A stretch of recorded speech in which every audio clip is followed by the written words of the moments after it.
Justin Balasabas. Isa po akong kasambahay.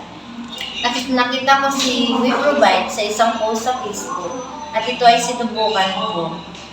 Kasi gusto kong ding matuto mag-negosyo ng online business at kumita ng extra income sa habang ako ay nag-aaral. Ito ngayon ako, kumuha ko ng chiki ko dito sa office ng We Provide. Habang ako ay nag-aaral, ito ang kita ko. Yes. Magkano yan, ma'am? Patingin. Wow. Diba? 4,400 extra income. So, yun.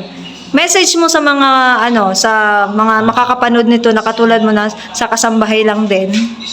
Sa mga kagaya kong kasambahay lang, subukan nyo itong We Provide. Kung makita man nyo ang post na ito, try nyo din. Baka sakali magustuhan nyo din. Kasi ako, nagustuhan ko talaga siya.